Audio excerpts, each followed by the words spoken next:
Hoje é a nossa segunda aula do módulo da matéria de epístolas, a nossa aula 2. Nós vamos falar hoje das cartas paulinas, Efésios, Filipenses e Colossenses. Nós falamos e hoje nós vamos dar continuidade aí à segunda aula. E aí, professor? Então nós introduzimos aí com Romanos, 1º e 2º Coríntios e Gálatas. Hoje nós vamos à segunda aula, que nós vamos falar de Efésios, Filipenses e Colossenses, né? É um assunto assim, se a pessoa não se atentar, acaba confundindo por ser várias cartas. Volto a dizer, quando se trata dos profetas menores e das epístolas, aí acaba ficando um pouco confuso se a pessoa não se aprofundar, não dedicar. Mas aí estudem, até porque tem aqueles que estudam a nível de conhecimento e tem aqueles que estudam por necessidade, né, Johnny? Tem aqueles que estudam por necessidade, por obrigação. Tem aqueles que tem que estudar, que é o jeito de estudar. Mas aí você tem que se aprofundar, você tem que entender. Uma coisa que eu sempre avaliei no meu ministério, e eu gostaria que todo mundo que me assiste, todo mundo que assiste às minhas aulas, levasse por esse caminho também. Que de acordo com o que você vai evoluindo, você tem que ter conteúdo, você tem que ter coisa nova. Porque, para mim, o constrangedor sempre foi a pessoa me abordar algo que eu tenho obrigação de saber e eu não saber. Você não é obrigado a saber tudo, ninguém sabe tudo. Mas tem coisas que as pessoas vão te abordar que você tem que saber. Por exemplo, eu abordei na escola bíblica um assunto sobre... Você tem que saber para que você foi chamado, quando que você foi chamado. Eu comentei, acho que numa aula anterior, acho que eu comentei isso com vocês também. Por que você foi chamado, para quê, quando foi, qual é a sua utilidade. Se você não sabe isso, tem que procurar, ter um encontro com Cristo aí para ter essa relação. Então, nós, falando principalmente nós que exercemos algum cargo, né, o bom seria que todos, né, abraçassem a questão do estudo, porque as epístolas mesmo vai nos advertir sobre a questão dos falsos evangelhos, das falsas doutrinas, dos falsos ensinamentos. Então, como que nós vamos combater isso? Com estudos, conhecimento. Então, por isso que nós temos que se aprofundar para não ser pego de surpresa. Aí nós vamos falar de Efésios, Filipenses e Colossenses. A introdução, nós estudaremos aí as 3 epístolas de Paulo também. Paulo, ele escreveu uma porcentagem grande, né? O maior escritor aí do Novo Testamento é Paulo. Ele abrange aí uma porcentagem aí alta aí. A introdução as cartas enviadas às igrejas qual eu citei, Efésios, Filipenses e Colossenses. Efésios é revistado aí de temas que fogem do intelecto. Você pode ver que se você for estudar Efésios, é assunto que ele sai do contexto humano ali. Ele vai falar de coisa mais sobrenatural, que requer aí um conhecimento maior, uma revelação mais assim, um estudo mais aprofundado. Para Efésios, se tratando de Efésios, a gente é uma coisa meio fora do normal. É uma coisa aí que se trata mais da área espiritual. Já outras partes que nós vamos falar hoje também, que é Colossenses, ainda falando de Efésios, entende-se que aconteceu os assuntos tratados em Efésios, vai falar de assuntos que acontecidos na eternidade, no sentido de potestades e principados, dominações do mundo espiritual e questão aí no século presente, né? No contexto aí onde nós estamos convivendo. Então, o Efésios vai tratar mais da área espiritual. E uma coisa que eu sempre falo, uma coisa que eu sempre enfatizo, que eu bato nessa tecla, é a questão o mundo espiritual, ele é muito mais real do que isso aqui que nós estamos vivendo. Ele é muito mais real. O mundo espiritual, ele faz muito mais sentido do que o material. Só que aí é preciso ter um pouco de conhecimento para você ter essa noção. Porque o material, o máximo que você pode chegar aí, se você viver bem, é uns 130 anos, se a pessoa conseguir, né? Vamos dizer que tem a pessoa que conseguiu um feito. Mas segundo Moisés, passou dos 70, é fadiga e cansaço. Então, quem viver aí 80 anos, viveu bem. A gente já acredita que está fazendo hora extra, né? Então, mas o espiritual não. O espiritual, a partir do momento que nasce, acabou, é infinito, é eterno agora. Então não tem mais fim. Só que o problema é que nós não se atentamos para essa coisa. Então, Efésios vai tratar muito aí da área espiritual. Colossenses já tem uma grande semelhança com Efésios, porque trata de assuntos transcendentais e ministérios da eternidade e do mundo espiritual, mas também vai falar aí abordar a vida cristã aqui na Terra. Já Filipenses não trata de potestades e acontecimentos no mundo espiritual, mas de temas bem práticos para a vida cristã. Paulo fala sobre a identificação do crente com Jesus Cristo e do grande objetivo dele, né, que era o de obter a perfeição ou a maturidade. Tem gente que até estranha quando a gente fala de buscar a perfeição, o aperfeiçoamento, né? É bíblico você buscar o aperfeiçoamento. Só que esse aperfeiçoamento não é aperfeiçoamento de chegar a um nível de não pecar mais. Esse aperfeiçoamento ele se trata de uma preparação de chegar, literalmente, de se aproximar de Deus a cada dia mais. O que faz nós diferente do ímpio, o que faz nós diferente da pessoa que peca constantemente é que nós somos pecadores arrependidos. Então essa questão do aperfeiçoamento se hoje você é santo, amanhã você tem que ser mais santo do que você foi hoje. Então cada dia mais você tem que evoluir isso aí, no sentido aí de melhoria mesmo. Então,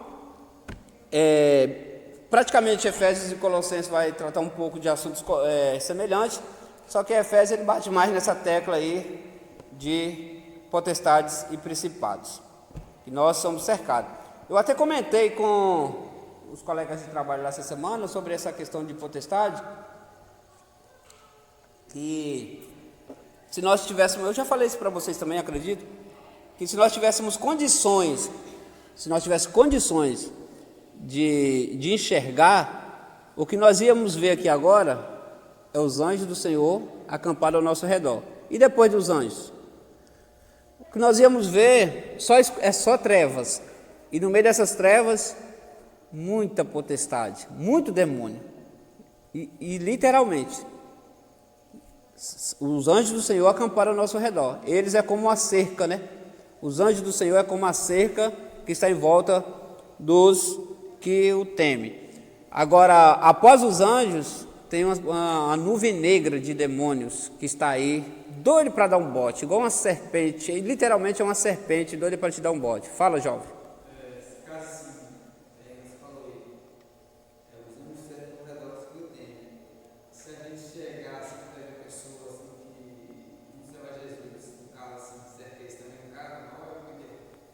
O que você acha? É porque ali você vai estar cercado de um anjo, ele vai estar cercado de demônio. O que você acha que vai acontecer ali? Eu acho que na hora que eu chego, o demônio não gosta dele, eu acho. E a luz chegou perto do escuro. Eu gosto das suas perguntas. Assim, na minha visão, é literalmente uma batalha espiritual mesmo. Na verdade, os anjos, o poder espiritual que vem de Deus na tua vida, né? Tentando fazer com que você convença aquela pessoa do pecado, e o demônio tentando achar uma brecha no que você vai fazer, vai falar, Literal. do lado daquela pessoa, para tentar construir a tua vida também. Então, tipo assim, por isso que a gente fala que em todo lugar é todo momento que Deus sabe todas as coisas. Então, talvez você está perto da pessoa que não é evangélica, e você quer fazer alguma coisa que não agrade a Deus. E usando o inimigo também. Deu brecha também. É a batalha constante, né? Uma vez tem um rapaz ali que estava na porta da igreja, eu fui lá falar com ele. Ele estava com sede, ele estava com vontade de entrar. Só que tinha algo que não deixava ele entrar. E eu estava conversando com ele, não, mas eu preciso mesmo, mas eu não consigo, não sei o quê. Então ali tinha uma potestade ali, tinha uma luta, estava havendo uma batalha ali. É por isso que hoje em dia a gente perde muito foco quando se trata de evangelismo, a visita, ou até mesmo no culto, que às vezes está acontecendo a batalha ali, Deus está querendo salvar a vida ali, libertar, só que as pessoas não se atentam. E isso atrapalha o culto.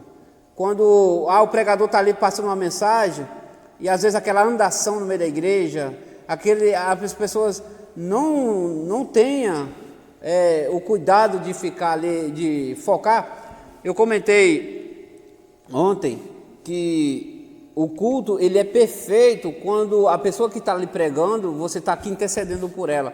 Às vezes você traz uma pessoa na igreja, ou você traz não, alguém traz, chega uma pessoa na igreja, o sentido da igreja em peso é, Senhor, usa o pregador para falar com aquela pessoa.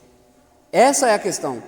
Porque aquela pessoa, ela veio aqui, para ela chegar aqui, para ela entrar aqui, não é fácil. Há uma batalha. E quando entra, ela está acessível às coisas de Deus. Só que às vezes nós não nos atentamos. E quando acontece isso aí, tem batalha, tem luta. Aí, quem é que não já passou por isso? Você chegar perto de uma pessoa e sentir que ela está possessa, está oprimida. Você sente. Você sente. Uma passagem bacana para se ver isso aí é a passagem de Jesus com Gadareno. Jesus chegou até o Gadareno e o diabo se manifestou e falou: por que eles nos atormentaram por dentro? Então, ele saiu, o diabo não saiu. O diabo saiu. Esse assunto que o Bruno abordou aí, ele é interessante porque tem gente que se escandaliza quando a gente fala que o diabo está na igreja.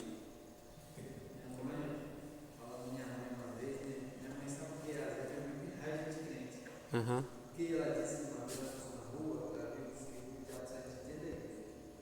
Então,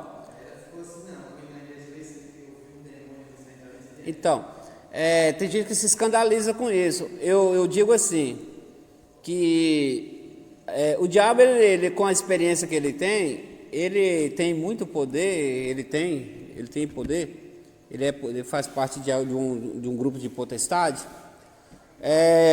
Só que ele não utiliza, ele não tem necessidade de utilizar pela experiência, o tempo que ele já viveu, ele sabe, ele já foi mudando, foi aprimorando a sua forma de trabalhar. Então hoje, a questão dele, igual no passado, que era matar, que era essas coisas, não é esse, o negócio hoje ele entra e literalmente como Paulo pregou, ainda que ia aparecer um anjo, que descer um anjo, esse anjo ele está falando do céu, ainda que vier um anjo do céu, não é um anjo do inferno, um anjo do céu, pregando outro evangelho que não seja esse, ele é maldito. Então ele começa vindo nos cultos. Ah, mas a presença de Deus não está ali? Você lembra da passagem que quando aqueles servos pediram para arrancar o joio, e o Senhor falou dessa forma assim, não arranca não, porque na hora que vocês arrancar o joio, vocês podem arrancar trigo. Como que isso acontece? Tem uma pessoa ali que está dando uma dor de cabeça, aí você vai excluir, vai tirar ele fora ali, aí é parente de alguém, que é trigo. Aí o trigo acaba indo junto, compra as dores. Então por isso que o Senhor falou assim, não tira, porque pode arrancar trigo junto. Mas na hora certa, eu vou vir com a pá, e eu vou... Então eu vou vir e coletar é o quê? E jogar no fogo. Ele não vai jogar a igreja no fogo. Então ele vai jogar o filho do diabo mesmo. Se é filho do diabo, está ali com quem? Com o diabo. Então, não se escandaliza quando eu falar isso não. Ele vem no culto. Ele vem. Às vezes, a pessoa que trouxe ele sai liberta. Mas aí às vezes a pessoa não vigia, e aí ele vai embora, esse bestar ele costuma vir e até gosta, dependendo da situação. É bacana quando as pessoas falam que assim, o diabo envergonhou a pessoa. A pessoa estava pregando e o diabo envergonhou a pessoa. Por quê? Porque ele deixou. Então, como é que...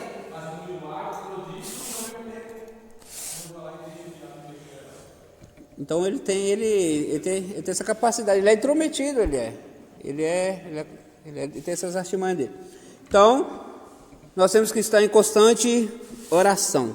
Epístola de Paulo aos Efésios. A introdução aos Efésios é escrita por Paulo, né, que confirma aí pelo testemunho de vários pais apostólicos. Então, isso aí não há dúvida, pelo fato dos escritos, que Paulo ele sempre tem a capacidade, apesar dele falar que ele se faz ali de fraco para ganhar o fraco, de manso ali para ganhar o manso, de se bestar até de doido para ganhar o doido, mas a linguagem dele é uma linguagem acadêmica, uma linguagem elevada, então é muito semelhante, é por isso que eles costumam atribuir por certas partes os escritos aos hebreus ser semelhante aí com os escritos dele. Então, não há dúvida que Efésios foi ele, por ter muitos pais da igreja que defendem isso nos seus escritos, e então para nós é mais que comprovado. Nós aprendemos que o credo do Cano a gente baseia pelos apóstolos e pelos servos dos apóstolos, né? Ou seja, o Policarpo, por exemplo, eu acredito que tem uma citação dele nessa lição. Policarpo era um camarada que era servo de João, e ele usou esses textos bíblicos. Então ele é uma prova do cânon da Bíblia, ele é uma das pessoas que defendia os mesmos textos que os apóstolos deixaram. Então não há dúvida, a cidade de Éfeso era a mais importante cidade do oeste da Ásia Menor. Eu acredito, não sei se recentemente nós falamos sobre isso aí, onde atualmente está a Turquia. O porto da cidade ficava no rio Cáucaso, que deságua no mar Egeu.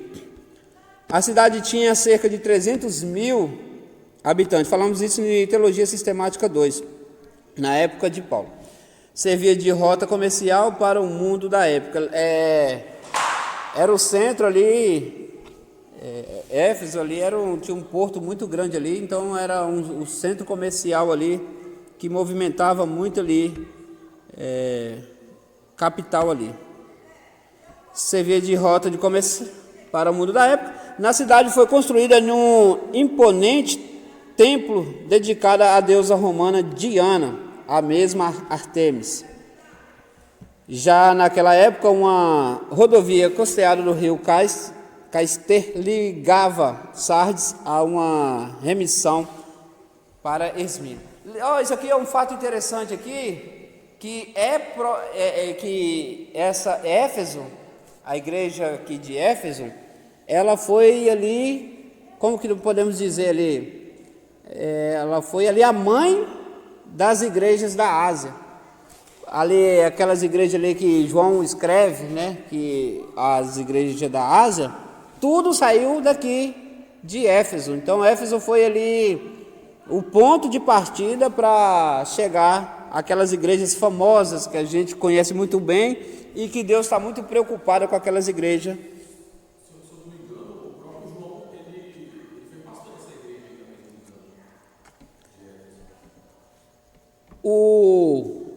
Ela, como se diz, eu até vi um estudo que diz que ela é como se fosse um satélite ali para essas igrejas, foi o lugar de onde distribuiu.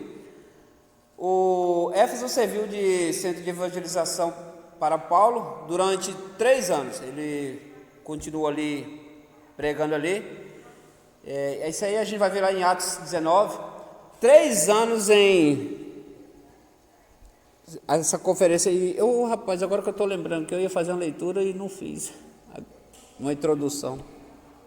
A gente acabou entrando aí. Em Atos capítulo 20, 31, vai estar aí essa citação dos 3 anos dele lá. Paulo costumava usar as grandes cidades como centros estratégicos, visto que para esses centros afluía gente de toda parte. Antioquia, da Pisídia, Tessalônica, Atenas e Corinto. Vocês lembram quando comentamos lá sobre o Pentecoste, quando aconteceu, que tinha gente de tudo quanto é lugar, que foi o momento exato para o Espírito Santo manifestar, porque ali tinha gente de todas as partes, e por isso foi o melhor momento? Então Paulo ele usava da mesma forma que o Espírito Santo trabalhou individual ali, mas aqui ele está induzido pelo Espírito Santo e faz o mesmo trabalho. Por quê? Ele vai para esses lugares onde todo mundo junta. Ali você chega e você sai. Paulo entendia que ele pregando para uma pessoa ali, ele ganhando uma pessoa ali, essa pessoa ia para a sua terra, e ali ela já ia divulgar o Evangelho. Então, ele foi muito feliz nos seus trabalhos missionários, porque ele era muito estratégico. Ele agia muito nessa situação, onde essas pessoas se juntavam temporariamente, mas depois voltavam para os seus lares. O governo romano fizeram da cidade o centro de comerciantes do mundo na época. Além das peregrinações religiosas, os gregos que vinham visitar Artemis ou o templo da Diana. Vocês conhecem muito bem aí quando se trata aí do templo da deusa Diana, não faz nem necessário a gente focar nisso aí. Em Éfeso, as pessoas eram livres para pensar e aceitarem o que quisessem. É tanto que quando Paulo chega ali, eles têm uma certa simpatia ali por Paulo. Era uma cidade aberta a ideias, e com essa ideia aí, o cristianismo cresceu ali. O pessoal ali, eles recebiam, tanto que era um povo meio idólatra, né? Então, eles tinham facilidade para ouvir outras ideias. Se você for olhar quando Paulo ele vai retratar ali aos epicureus sobre o Deus desconhecido, o pessoal tinha mania, tinha costume de ficar na praça fofocando, trocando ideia, querendo saber as últimas notícias. Então eles... Oi? E se você for olhar o texto diz literalmente que eles gostavam de estar ali para saber das últimas notícias. O texto fala assim. Então, não tem outra conversa, né? As pessoas ficavam ali na praça ali para saber das últimas notícias. Então, por isso que Paulo aproveitou a situação ali e falou do Deus desconhecido, que eu já falei isso para vocês também, essa questão aí. A pregação de Paulo tinha um apelo moral, ético e muito forte para a sociedade grega. Inclusive, alguns deles defendem a Paulo na confusão da adoração de Diana.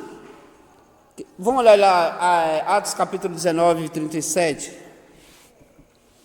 Dá uma conferida aí, eu vou ver numa versão aqui bem atualizada, bem facinha de entender. Atos 19.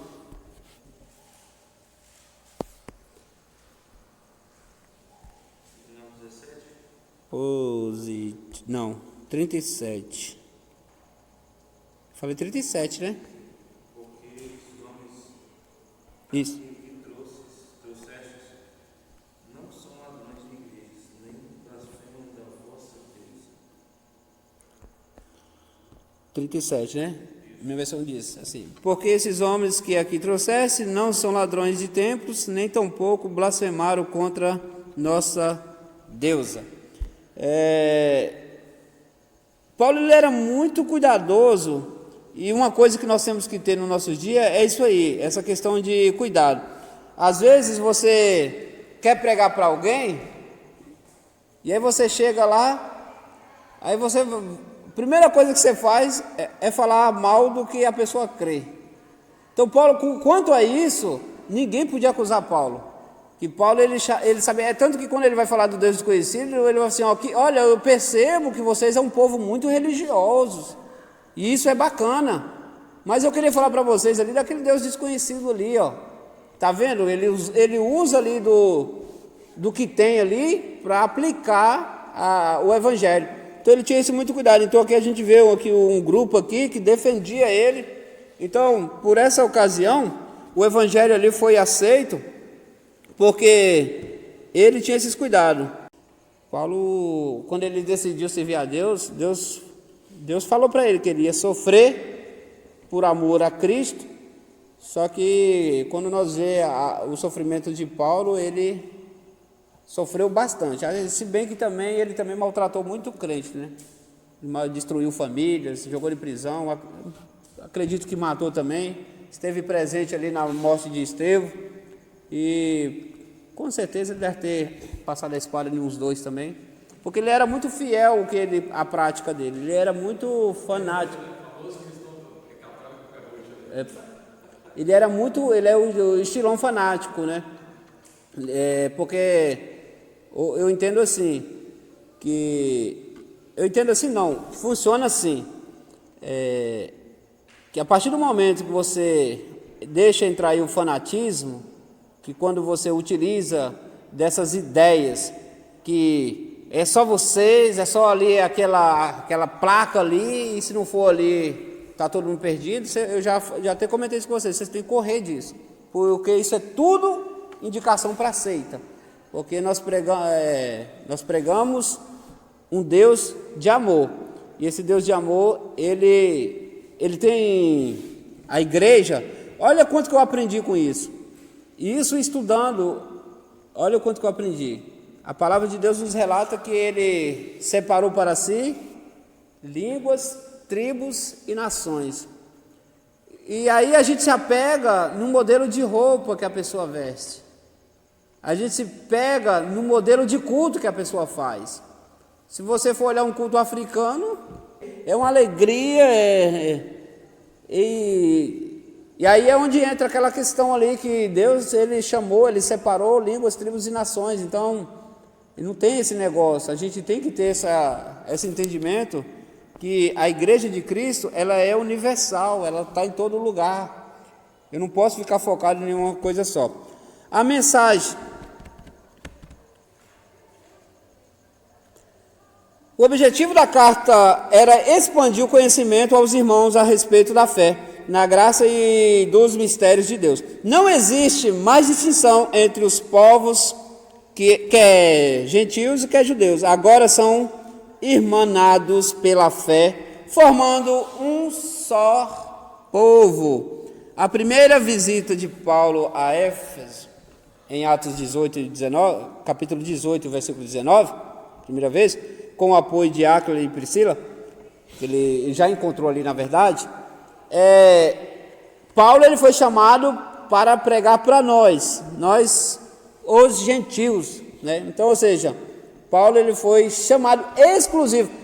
Olha que, se você for olhar, o cuidado de Deus para com nossas vidas, porque o cara melhor que podia ter ali, Deus separou para nós.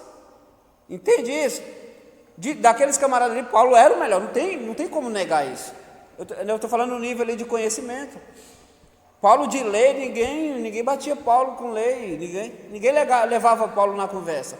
Então Deus separou o camarada mais preparado para pregar para nós. É lógico que Pedro ali, ele era leigo até andar com Cristo, né? Tem pessoas que ficam falando, que Pedro era isso, Não, Pedro era realmente, ele era ignorante. Mas o mestre dele foi quem? A gente tem que levar isso em conta. O mestre de Pedro foi literalmente Jesus. Então quem é discipulado por Jesus não tem como ficar mais ou menos. Você vai ver que Pedro vai falar de coisas que o nível social dele, no momento lá que ele e João levanta aquele coxo lá no Formosa lá, o pessoal vai olhar para eles assim e fala assim, como é que pode esses camaradas ter tanto entendimento assim? Pedro que é ignorante agora? Não é mais. Pedro, agora, acontece que Paulo, desviado, Paulo servindo o diabo, ele já era um camarada entendido. É a mesma coisa de você, um crente meia boca, você vai conversar com um ímpio que estuda, que dedica, e aí? Ele vai te dobrar todinho, ainda se besar, sem esforço, ele faz você passar vergonha. E aí entra aquilo que eu falei no começo da aula, tem coisas que nós temos que saber. Nós não estudamos para debater com ninguém, mas nós estudamos para mostrar a verdade. Por exemplo, quando nós estávamos estudando aí Teologia Sistemática 2, que a gente abordou o tema aí de Cristo como Deus, né, quando nós abordamos a Trindade aí, Não é para você ficar debatendo com um TJ, mas é para você, foi o que eu falei para vocês, é para quando você tiver a oportunidade, vocês fazer pensar, que o segredo de você ganhar a pessoa é você colocar ela para pensar. E também quando você tem ali o conhecimento, você não chega e despeja o conhecimento em cima da pessoa. Você vai levando ela para onde você quer. Por exemplo, quando você vai abordar uma pessoa, você vai perguntar a essa pessoa que nega que o Espírito Santo é Deus, a primeira coisa que você tem que fazer é o que significa o Espírito Santo para você. E ela vai te explicar, e etc, etc. E aí com o seu conhecimento, o que você vai fazer? Você vai falar assim, ó, que bacana, interessante isso aí. Inclusive, eu já li até algo na Bíblia assim, você consegue explicar para mim isso aqui, ó? Aí você mostra. Aí você vai e me mostra aqui em 1 Coríntios capítulo 2, versículo 10, que o Espírito sonda todas as coisas, ele penetra todas as coisas até a mente de Deus. Aí você usa um versículo desse aqui e fala assim, explica isso aqui para mim. É você que vai fazer ele pensar. Não é você chegar e espejar ali, porque às vezes quando você fazer isso aí, automaticamente você vai ver assim, rapaz, fulano aí ele já vai ter medo de você. E não é para isso. O nosso estudo não é para isso. O nosso estudo é para mostrar a verdade. É bem verdade que João falou que tem pessoas que você não deve nem receber em casa. Só que aí a gente tem que entender também, tem que ter maturidade para entender que nós estamos falando de alma. Então tem alma ali que está ali, que ainda tem chance, é possível salvar. E se você tirar uma alma dessa das garras do diabo, sábio é. A Bíblia fala que sábio é. Então você vai fazer essa pessoa refletir. Ela vai embora, conversou um pouquinho com você. Aí você ainda fala, eu gostaria que você explicasse mais para mim, mas você tem que ter o domínio ali no que você está falando. Você tem que saber. Aí a pessoa vai, eu vou estudar lá e vou falar, vou perguntar ao ancião, não sei o quê. Primeira coisa que o ancião vai falar para ele, fala para não conversar mais com você. E aí assim vai. Mas, igual eu já falei, tem um rapaz que deixou de... Ele começou a seguir aí, mas ele já tinha ido na católica, já tinha ido na adventista e parou no testemunho de Jeová. Mas ele deixou de ir porque ele fazia muita pergunta. Aí eles começou a deixar ele de lado e ele aborreceu também e saiu fora. Hoje faltou mais. Não, acontece.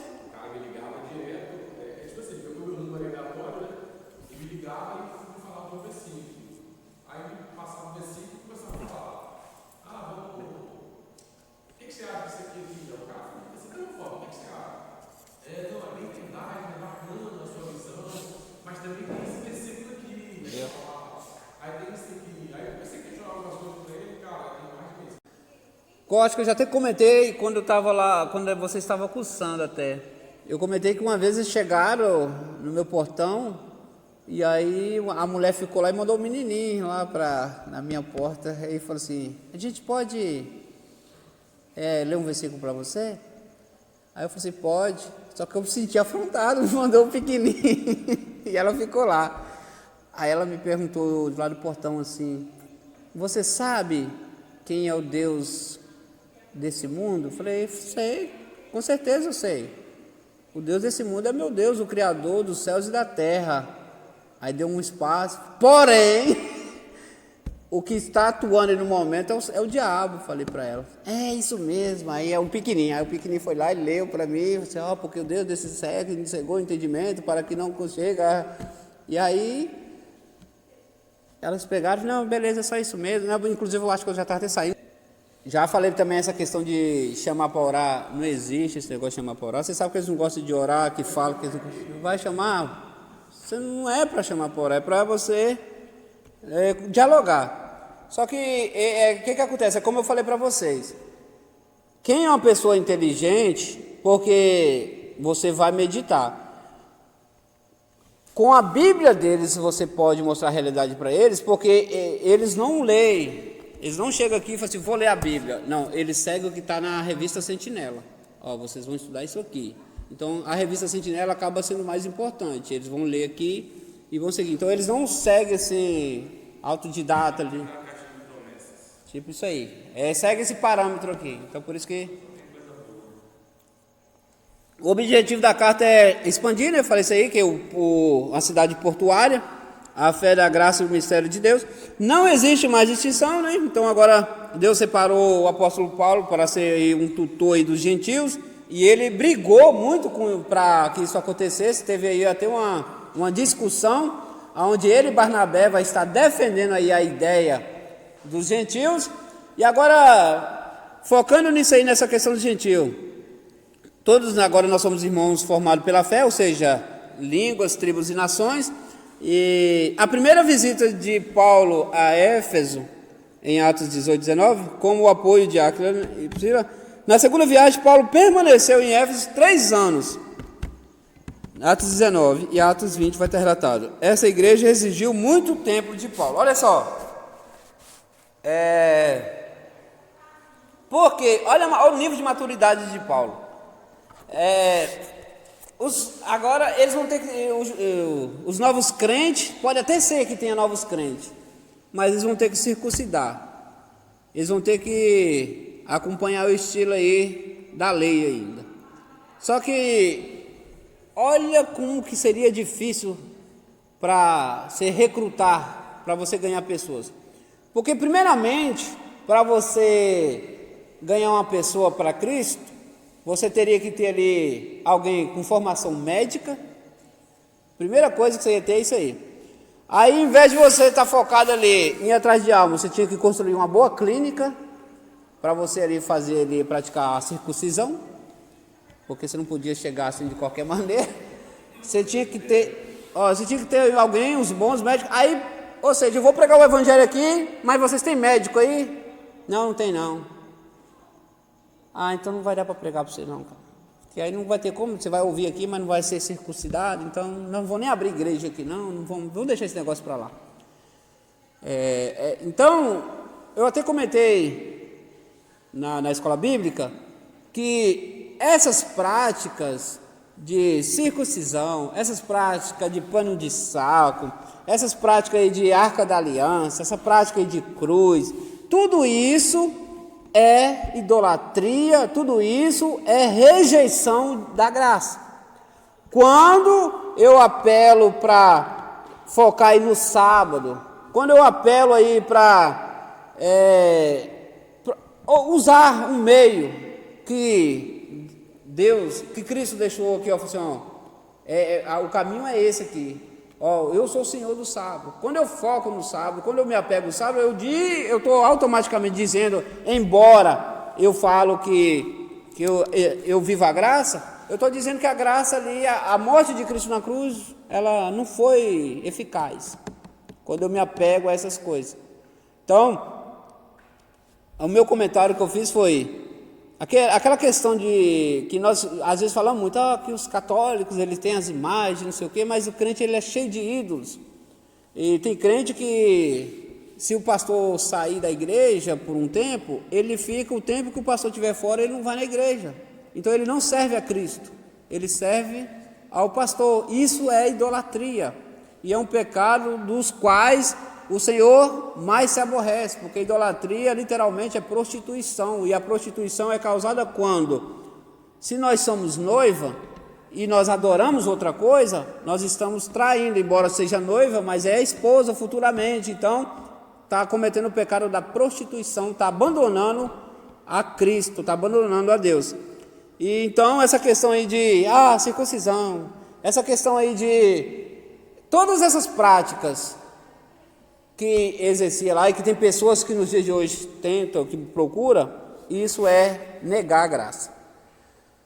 Olha isso que eu vou dizer isso aqui para vocês, a pessoa que se apega também e falar que eu sou salvo pela graça, e literalmente eu sou salvo pela graça, e eu não preciso fazer nada também, isso é conversa fiada também. É lógico que nada que eu fizer, eu não cultuo para ser salvo. Eu não oro para ser salvo, eu não prego para ser salvo, porque eu já fui salvo. Mas só que se eu não fizer essas coisas também, eu sou um inútil, eu não tenho utilidade nenhuma, eu não faço algo, não tem sentido. Aí é onde que entra ali a briga de Tiago com as cartas ali aos romanos ali, onde ele vai falar de fé e obra, onde um vai relatar, na verdade ali entra ali uma boa briga, no bom sentido, um bom diálogo, que vai dizer que me mostra sua fé sem obras, que eu vou te mostrar a minha fé pelas obras. Então uma coisa é casada com a outra. Eu sou salvo pela graça, mas eu tenho que exercer a fé. Quando eu exerço a fé? Quando eu pratico a vontade de Deus, quando eu faço. Então, eu tenho que ter esse discernimento. A graça, tem gente que eles usam até uma gíria aí, que a graça cobre tudo. A graça, ela acabou. E a gente já viu que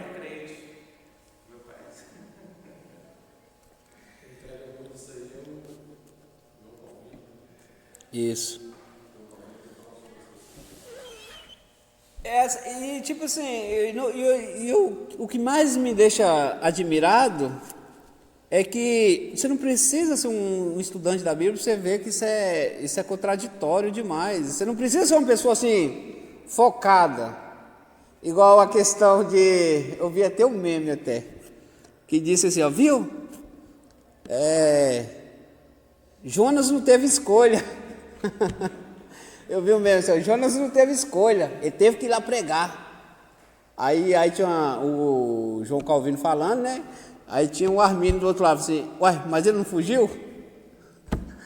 Ele fugiu, ué. Então, ou seja, ele foi. Mas a primeira coisa que ele fez foi o quê? Foi fugir. Então ele teve a opção de ir e não ir. E aí ele pegou e não foi. Aí depois ali, ele meio que foi obrigado, mas se ele fosse obrigado literalmente, ele nem tentava. Isso se aplica a nós, né? Às vezes nós temos um chamado, temos algo para fazer, mas a gente fala, Senhor, não vou fazer não. Porém, a consequência das nossas escolhas acaba chegando às pessoas próximas da gente. Atinge. Eu falo por experiência própria, as consequências das minhas escolhas, teve uma vez que estava afetando os meus filhos, a minha filha. Está errado. Tem que ver o que está acontecendo. Acontece muito. Isso é muito comum. Então, mas aí você vê que não é. Você tem a opção ali, só que é igual pecar, uai. A gente peca por opção. Nós somos pecadores, mas tem pecado que a gente pode evitar e a gente prefere não evitar. Quem peca não querendo?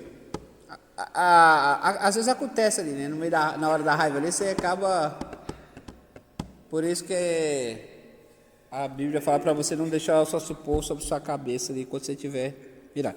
Em Mileto, onde ele despediu cheio de emoção e com o sentimento de que nunca mais veria a face daqueles queridos irmãos, Atos 20. As provas são irrefutáveis que Efésios e Colossenses foram escritos na mesma ocasião, na prisão em Roma. Tíquico levou as duas epístolas, Colossenses e Efésios, à igreja, enquanto Onésio levava a carta de Filemon. Tudo isso está registrado em Atos. O estudante deve levar aqui em conta que, quando fala em gentios, a Bíblia está referindo a não-judeus, isso aqui é claro, isso aqui, a gente de todas as nações da terra. Enquanto se refere a bárbaros, essa referência aqui está se referindo a povos que não falavam grego ou latim, mas apenas o seu idioma nativo. Eu já relatei isso aqui para vocês que teve uma época aí, através de Alexandre o Grande aí, o grego ele se tornou a língua universal. Então, tipo assim, se você queria ser um bom empresário, você tinha que dominar o grego. Se você queria se destacar, você tinha que dominar o grego. Caso contrário, você ficava para trás. Então, quando se trata de bárbaros, vai falar de povos que falavam seu idioma nativo e não tinha outro dialeto aí. Éfeso ficou famosa pelo templo idólatra em honra a Artemis ou Diana. O templo foi queimado por Herostratus na noite que Alexandre o Grande nasceu, 335 a.C., construindo reconstruído, se tornou uma das 7 maravilhas aí do mundo na época. O templo da Diana se tornou. Alexandre, ele popularizou, né, o grego, né? Ele foi um camarada que dominou bastante terra, bastante território, e ele popularizou o grego. Com isso, com essa popularidade que ele fez do grego, fez com que a Bíblia tivesse que ser obrigada a ser traduzida para nós. Ou seja, que o Novo Testamento, né? Vocês entendem que o Novo Testamento ele foi traduzido no grego, né? No grego koiné.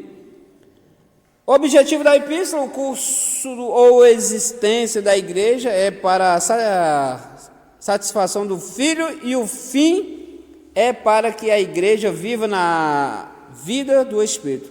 Comparando o texto de Efésios 1:11. Essa igreja é nutrida pelo Senhor Jesus Cristo e pelo Espírito Santo, o que derrama de seus dons sobre todos os membros de seu corpo.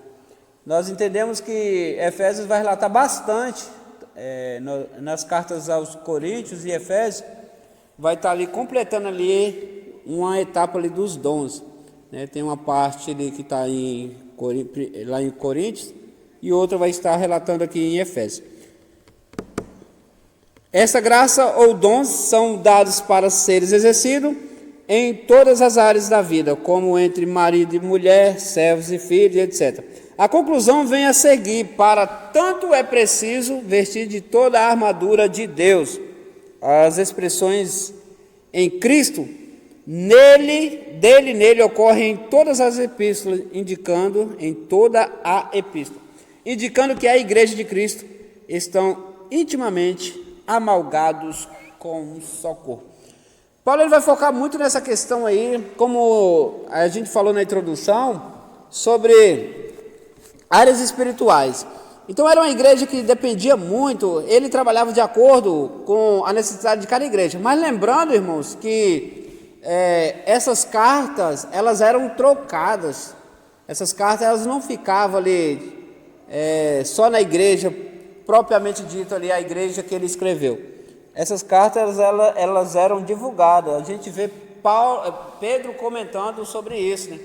Sobre assuntos que ele escreve, que é difícil de entender, e eles tinham esse cuidado de dividir essas cartas com os demais irmãos, porque às vezes eu dominava um assunto, mas outro eu já não dominava, então aí tinha essa troca de informação aí, mas ele focava, ele trabalhava em cima da maior necessidade daquela igreja. A igreja tinha uma necessidade e ele escrevia baseado nisso aí.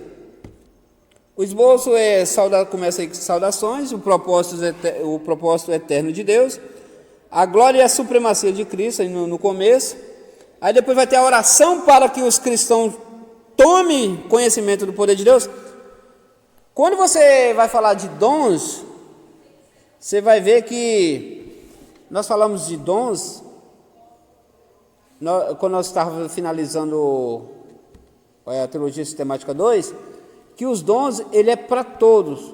E Paulo, ele foca muito nisso, que ele é bom, ele quer que todo mundo, Cristo quer que todo mundo busque os dons. E qual é a utilidade dos dons? Os dons é para benefício da igreja. E nós aprendemos que só o dom de línguas, que ele é benefício, é o único dom que é benefício único, para si mesmo. Mas os demais dons é todos para benefício da igreja, e com cuidado para não utilizar eles de forma errada. Paulo costumava mencionar que orava e agradecia a Deus continuamente pelos irmãos da igreja. Aqui também nos textos de Filipenses, Colossenses e Tessalonicenses, tudo tem esse relato. Passos para a realização do propósito de Deus, capítulo 2. No capítulo 2, Paulo mostra que judeus e gentios não estão mais separados da graça. A obra redentora de Cristo, a parede de separação, ela foi derrubada. Está lá em Romanos capítulo 9. A muralha que separava aí os gentios dos judeus.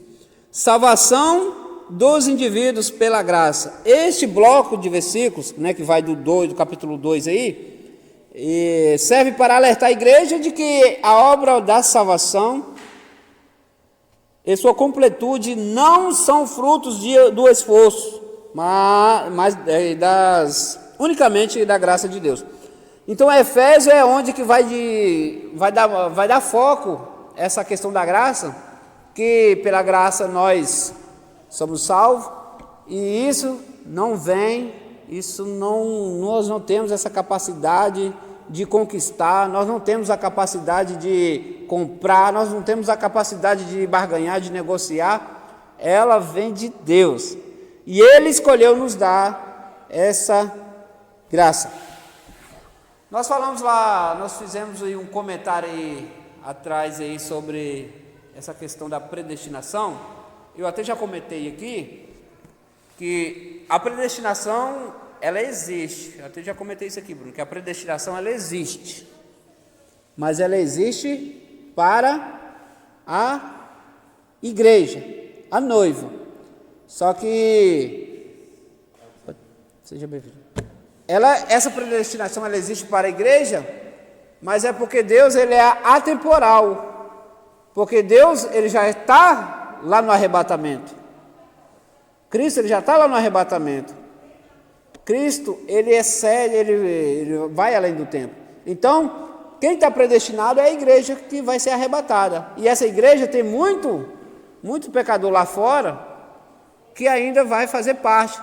E tem muitas pessoas que estão dentro da igreja que é salvo. Se morrer agora, vai até para o céu.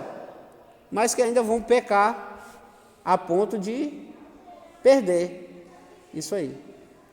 Então, ela existe, mas aceitar, defender que Cristo permitiu que uma pessoa nasça para ir para o inferno é negar totalmente João 13,16.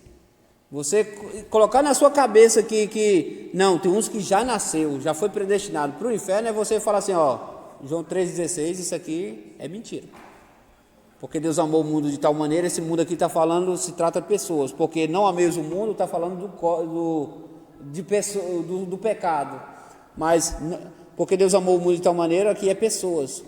Então o mundo é tudo, que deu seu Filho para todos. Reconciliação entre judeus e gentios mediante a cruz. A cruz, né, tem até o louvor do Fernandinho, né? A cruz nos libertou. A cruz foi onde nós conquistamos o direito. Detalhe, irmãos, que quando Cristo ele entregou ali o seu Espírito, ali ele teve diversas vitórias ali. Ali ele derrotou o diabo, porque você sabe que o diabo já foi derrotado. Ele foi derrotado na cruz. O diabo não vai ser derrotado, Diogo, você já sabe disso. O diabo não vai ser derrotado, ele foi derrotado na cruz. Então, mas ali também foi derrotado a morte. Porque a morte, ela tinha poder, ela causava medo nas pessoas, ela oprimia as pessoas. Mas hoje você sabe, você não quer morrer agora, mas você sabe que se você morrer hoje, você vai encontrar com Deus. Então ali foi diversas vitórias de Cristo ali naquele momento. E um deles era o medo da morte que os cristãos tinham, que os crentes tinham. E hoje você pode ver que você chega em lugares que o pai está velando o filho, ou o filho está velando o pai, mas está tranquilo, mas está em paz. Você vê que a pessoa não... Já o ímpio, quando está velando um parente, você vê o desespero. Você vê, ninguém está preparado para perder ninguém, mas você vê a diferença nisso aí. Quando perde alguém ali, ele está em paz, porque ele sabe que não demora muito, a gente vai se encontrar, a gente vai se ver, a eternidade é logo ali. Então isso é mais uma das conquistas de Cristo ali na cruz.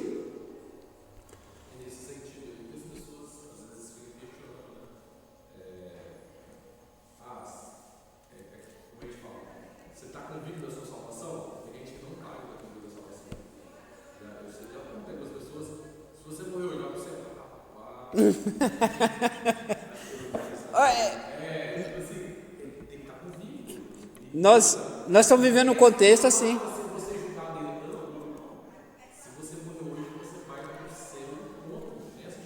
Eu vou.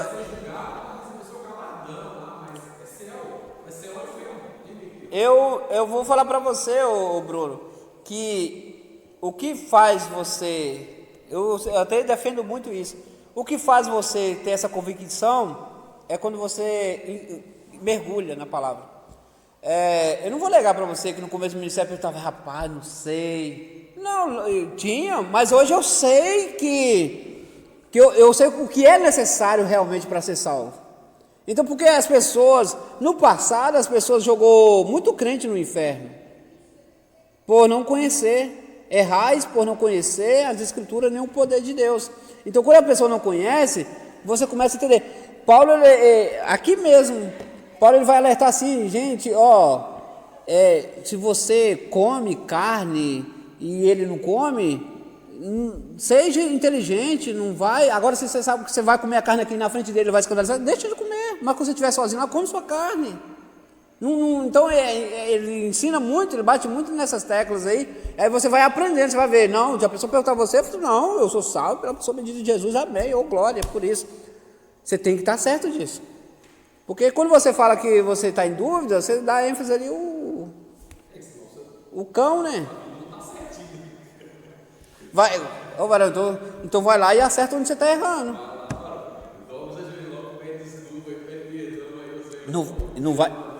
Não vai dormir assim não, vai lá pedir perdão. Acontece. Reconciliação entre judeus e gentios mediante a cruz, né? Porque nós falamos, Paulo trata que os judeus e gentios passaram a ser um só, uma só nação e um só povo a partir da obra de Cristo. Os que insistem em trazer práticas e costumes judaicos para a igreja, nos dias de hoje, despreza, como eu falei para vocês, despreza a graça. Todas essas coisas foram abolidas na cruz. O novo homem em Cristo foi feito a partir de judeus e gentios. Então, ali, aquele rasgar do véu ali é uma aplicação muito óbvia, que ali não tem esse negócio aqui não. Quem quiser, venha e beba da água da vida.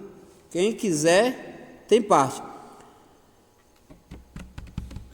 Judeus e gentios unidos numa só família, e são os apóstolos e profetas que deveriam tornar isso claro. A igreja não é nem judia em sua cultura e nem gentílica, mas um novo corpo, uma nova família, em que todos edificados pelos apóstolos e profetas sobre a pedra angular que é Cristo Jesus. Então,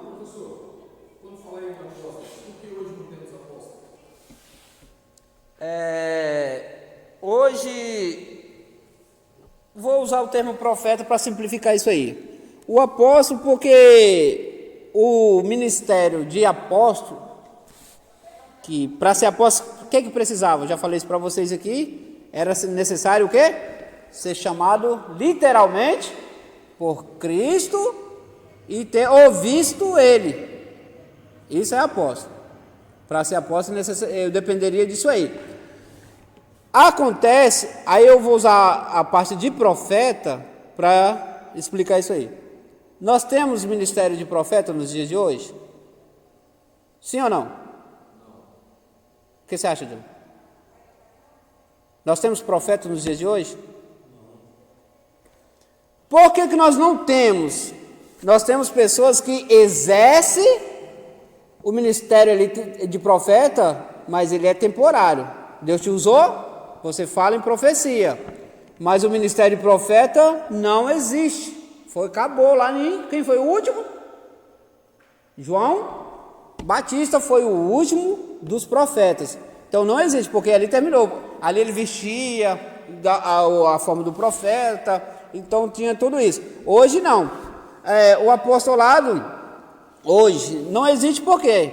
Aí tem gente que pergunta, mas Paulo viu Jesus? Claro que Paulo não viu, mas literalmente não foi ninguém que chegou para Paulo e pregou para Paulo. Quem pregou para Paulo? Quem ganhou Paulo? Jesus. Ninguém pregou para Paulo. Jesus chamou Paulo. Então por isso que Paulo, ele é um apóstolo e é aceito o apostolado de Paulo, porque não foi Pedro, não foi João, não foi Tiago que foi lá pregar para Paulo. Jesus. Saulo, Saulo, por que tu me persegue? Quem és tu, Senhor? Que não tem como não reconhecer a voz do Senhor, né? Aí você tem que falar assim, Senhor. A voz, aquela voz que faz você tremer todinho. Quem és tu, Senhor? Eu sou Jesus, a quem tu persegue. Então, exercer a profecia, exerce. Ministério profeta, não tem. Apóstolo hoje, não tem. Uma vez eu falei com o cara, eu estou te perguntando por quê? Eu falei, cara, quem é você? Aí eu falei, rapaz, na minha visão, na minha concepção, eu entendo que apóstolos era realmente foram chamados daqueles primeiros, né? E no caso de Paulo, eu acho que o próprio Estevão também foi escolhido ali, é porque assim, eles foram chamados por Deus pela revelação da palavra, ou seja, para receber a revelação da palavra, para ajudar a escrever a Bíblia, ali, para não for o caso de Paulo, e por isso que não existe apóstolo hoje mais. Eu até falei, agora existem as igrejas que seguem a doutrina apostólica, que seria a nossa igreja. Nós. A doutrina de Paulo ali, a doutrina de Cristo, que prega Cristo, mas não existe um apóstolo. Existe Então. a igreja apostólica que segue a doutrina dos apóstolos. Então, é isso aí. Nós seguimos a doutrina dos apóstolos. A doutrina de Cristo e a doutrina dos apóstolos, que é a mesma. Mas é igual, a realidade é essa. Para ser apóstolo, tinha... tanto que quando foi escolher lá entre Matias lá e... Quem era o outro? Pedro vai escrever, vai falar assim, ó. Vamos lançar sorte. Aí que eu até falei para vocês sobre lançar sorte. Qual uma pessoa para assumir o lugar de Judas, que ele deixou. Essa pessoa ela tem que ter convivido, tem que ter testemunhado de Cristo, visto Cristo e ter testemunhado de Cristo para exercer isso aí. Aí o que acontece? Aí escolheu Matias, que depois ninguém cita mais o nome de Matias ali. Só que o que acontece? E a questão de Paulo foi o que eu falei para vocês agora. Ninguém pregou para Paulo. Paulo, literalmente ali, caiu, né? E foi quando ele foi chamado. Tanto que os apóstolos nem questionaram. É lógico que eles tinham medo, ficaram com medo de Paulo, a princípio, mas ficou claro ali, ele testemunhou que Cristo tinha chamado ele. Então, por isso, é necessário ser chamado. Então, nós não temos ministério profético e nem ministério apostólico nos dias de hoje. Amém? Amém? Os judeus e gentios unidos em nossa família, nós falamos aí, a revelação da sabedoria de Deus mediante a igreja. Pois, segundo uma revelação que foi dado a conhecer o ministério, conforme escrevi há pouco, resumidamente, 1 Coríntios 12, os gentios são comparticipantes da promessa em Cristo Jesus por meio do Evangelho. A igreja tem uma posição no mundo espiritual acima de todas as forças, autoridades e governos, que seja terrenos, quer seja nos ares. A oração por uma experiência mais profunda na plenitude de Deus. Então, Paulo focava muito que os irmãos chegassem, orassem, para que alcançassem esses dons ministeriais, para que eles tivessem visões. Na verdade, a visão de Paulo era muito as pessoas se proteger, né, do judaísmo, das práticas antigas que o pessoal queria aplicar no meio deles. Então, por isso que ele pediu o pessoal para orar bastante e dedicar aí as coisas do alto para que eles tivessem visão. Por isso, Paulo, em glorificação a Deus, expressa ali diversas vezes, vai enfatizar aí para que o pessoal busque, dedique a oração. Só um minuto. modos práticos de cumprir o propósito de Deus na igreja. Efésios capítulo 4, a união. E essa unidade da Trindade operando na igreja que os crentes devem diligentemente perseverar. A igreja foi planejada no coração do Pai, realizada pelo Filho e preservada pelo Espírito. Nós entendemos que Deus projetou, Deus arquitetou o plano de salvação, Cristo, o protagonista, veio e o Espírito Santo ainda está aí cumprindo o seu papel.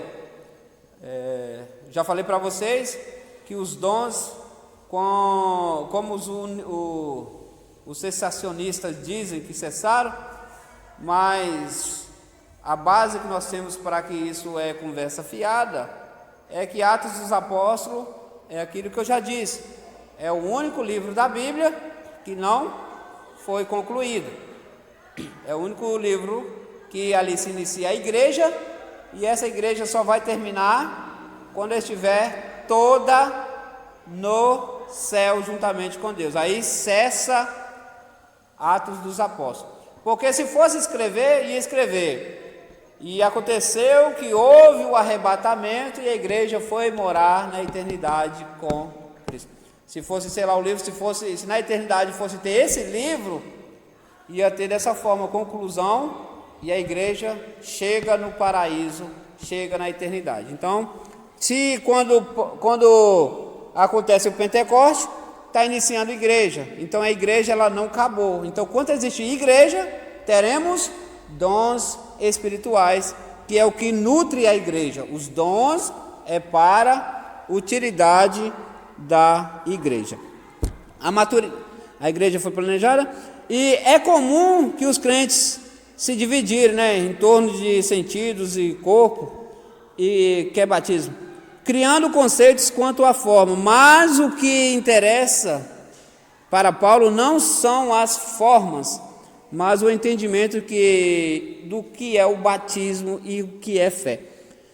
Maturidade. Nesse versículo, Paulo, capítulo 4, do 7 ao 16, ele aborda que Cristo deu dons à igreja, isto é, deu homens com ministério de apóstolos, profetas, evangelistas, pastores e mestres.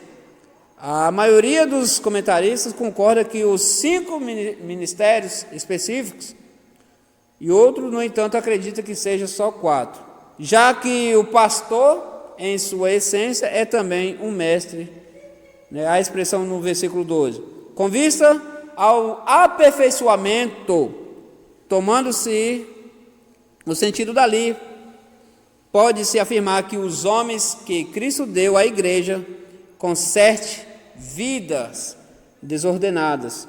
Ou seja, Deus chamou pastores e evangelistas para consertar, para curar. Os discípulos não estavam aperfeiçoando as redes, mas consertando as redes. Quando Deus chamou eles não estavam ali construindo ali a rede, eles estavam consertando a rede.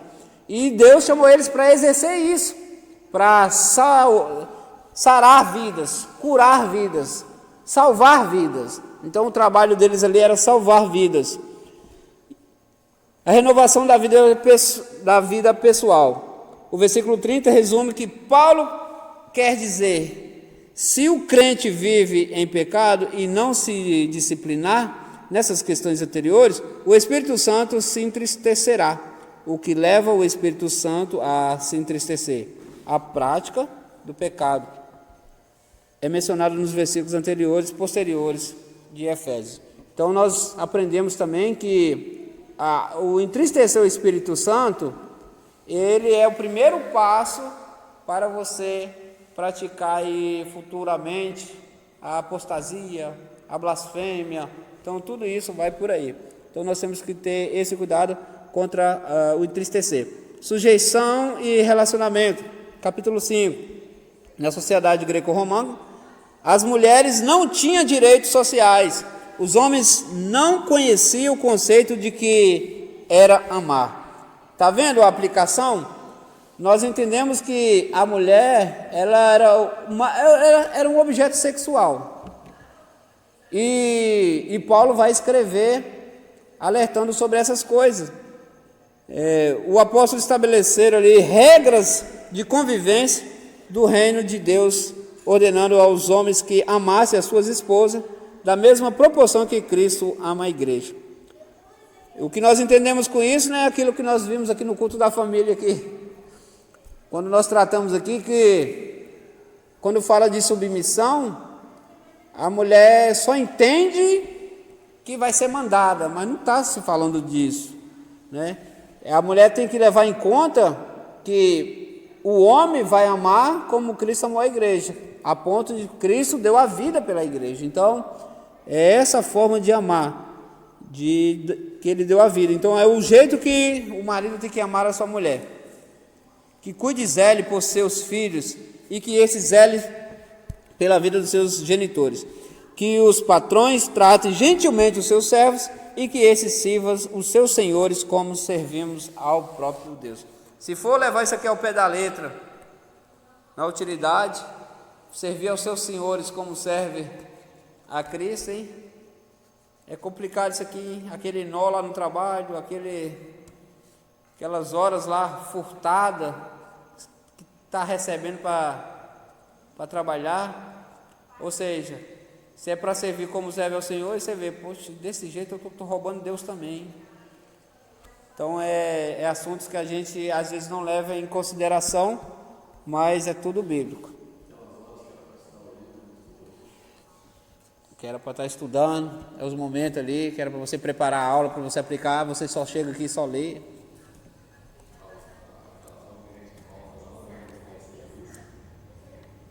É forte, né, isso aí? Conclusão de Efésios aí. Novamente Paulo encerra como começou a carta, falando sobre graça do Senhor. Jesus Cristo, que ele conhecia tão bem, Paulo sempre menciona a graça de Cristo, como bem disse em Efésios 3:8, que ele, o menor dos santos, foi dado esta graça. Ou como disse Timóteo, que me foi concedida a misericórdia, o principal dos pecadores. Nós vamos entrar em epístolas de Paulo aos Filipenses. Efésios 13:20, né, para fechar legal aí, que vai dizer: ora, aquele que é poderoso para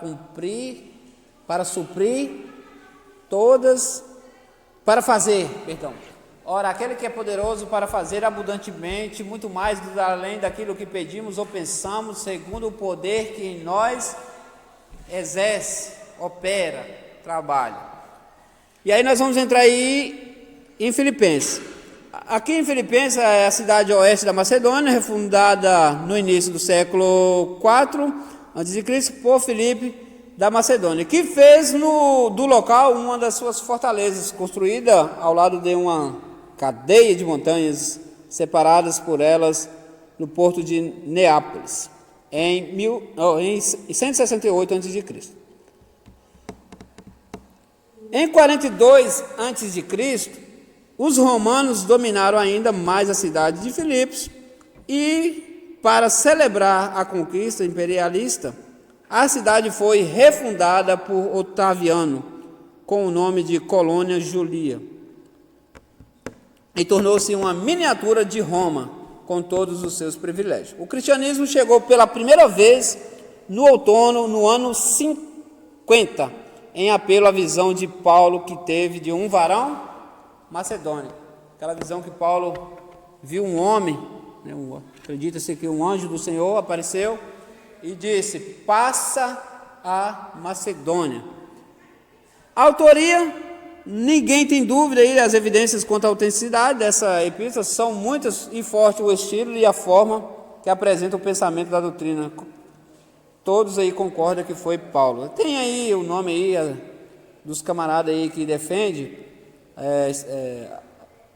essa evidência, por exemplo, Policarpo, Irineu, que mais? Clemente de Alexandria, Eusébio, Orígenes, Cipriano, Aí tem o nome dos livros deles aí também, onde eles defendem aí, as obras que eles defendem, esse pensamento aí, que Paulo é o autor da Epístola aos Filipenses. A maioria dessas obras estão em inglês, se você tiver interesse, vocês procurem aí você traduz aí. Quem é bom no inglês, lê em inglês mesmo. Paulo e Silas e Timóteo, eles começam aí a igreja naquela cidade debaixo de muita perseguição, Atos 16, 12. Durante a segunda viagem missionária no ano 51 depois de Cristo, Paulo visitou a cidade novamente durante a viagem de Éfeso, para a Macedônia. O sofrimento em Filipos ajudou a fortalecer o relacionamento de Paulo com os primeiros convertidos, que muito sofreu por causa do Evangelho. 1 Tessalonicenses 2:2. Aí teve uma ajuda também, né? Os cristãos de Filipos foi o pessoal que ajudou Paulo bastante. Eles enviaram 2 vezes ou mais material para suprir as necessidades de Paulo, depois que ele partiu.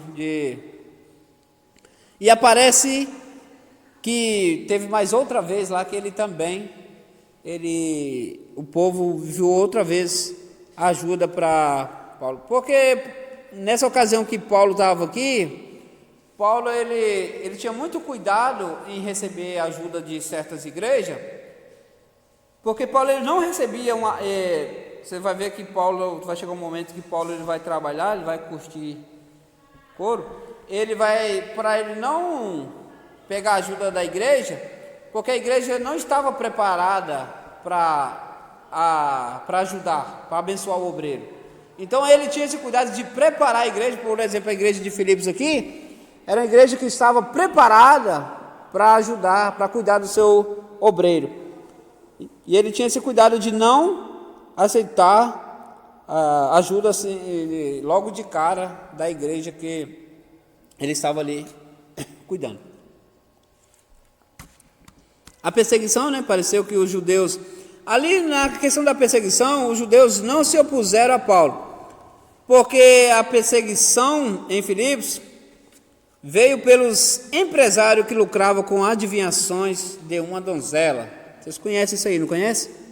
A moça possessa por um espírito de adivinhação para dar grandes lucros. Aí você está lá pregando o evangelho, aí passa uma pessoa e fala, realmente está aí, esses 2 homens, esses irmãos aí, homens de Deus. Se é nos dias de hoje, acontece o quê? Não, essa mulher está cheia de Deus. Você sabe qual é a jogada do diabo aqui? Quando ele utiliza essa mulher? O lance dele aqui é o quê? Aquela mulher, aqueles senhores né, tinham muito lucros através dela, e aquela mulher, eles enganavam muitas pessoas, o diabo enganava muitas pessoas. Se Paulo aceitasse aqueles elogios, que nos dias de hoje muitos pregadores, até muitos pastores aceitam na primeira vez, e se ele aceitasse, ele ia dar oportunidade para o diabo trabalhar mais poderoso ali. Porque vieram os homens aqui, os homens sábios, os homens aqui cheios de Deus aqui, e aí ela reconheceu que eles eram homens de Deus, então ela tem alguma coisa a ver com Deus também. Então, só que Paulo, cheio do Espírito Santo, o que ele faz?